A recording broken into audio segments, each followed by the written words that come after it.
முதல் கதவு ஓபன் ஆயிடுச்சு நண்பா. விஜய் விட்ட செம்மையான அறிக்கை, தடைகளை உடைச்ச பின்னணி.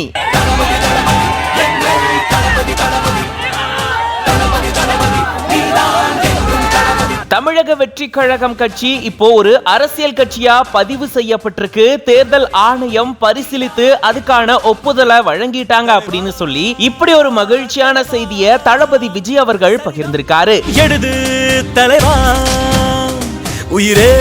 தமிழக வெற்றி கழகத்தினுடைய தலைவர் தளபதி விஜய் அவர்கள் இப்போ ஒரு அறிக்கை விட்டிருக்காரு. என் நெஞ்சில் குடியிருக்கும் தோழர்களே அப்படின்னு ஆரம்பிச்சு பிறப்போக்கும் எல்லா உயிருக்கும் அப்படின்ற இந்த அடிப்படை கோட்போட தான் நம்ம அரசியல அணுகியிருக்கோம் அப்படின்னு சொல்லியிருக்காரு. ஏற்கனவே இந்த கட்சியினுடைய முன்னறிவிப்புகள் நிறைய நம்ம விட்டாச்சு. இந்த சூழல தான் கடந்த பிப்ரவரி மாதம் 2ஆம் தேதி அன்னைக்கு இந்திய தேர்தல் ஆணையத்துக்கிட்ட அரசியல் கட்சியை பதிவு செய்யறதுக்கு விண்ணப்பிச்சிருந்தோம். இப்போ அதை சட்டப்பூர்வமா பரிசீலித்த நம்ம நாட்டினுடைய தேர்தல் ஆணையம் நம்மளுடைய தமிழக வெற்றி கழகத்தை ஒரு அரசியல் கட்சியா பதிவு செஞ்சிருக்காங்க அப்படின்னு சொல்லி இப்படி ஒரு அறிக்கையை தளபதி விஜய் அவர்கள் வெளியிட்டிருக்காரு. இத நம்ம எல்லாருக்கூடயும் பகிர்ந்துக்கிறதுல ரொம்பவே சந்தோஷம் அப்படின்னு சொல்லியிருந்திருக்காரு. திசைகளை வெல்ல போறதுக்கான முன்னறிவிப்பா இப்போ முதற் கதவு நமக்காக திறந்திருக்கு அப்படின்னு சொல்லி இந்த மாதிரியான ஒரு விஷயத்தை பதிவிட்டிருக்காரு. தமிழக வெற்றி கழகத்தினுடைய மாநாட்டுக்கான அறிவிப்பு இப்போ வந்திருக்கு. அதிகாரப்பூர்வமா இன்னும் தகவல்கள் வரும் வரைக்கும் காத்திருங்க அப்படின்னு சொல்லியிருந்திருக்காரு. இறுதியா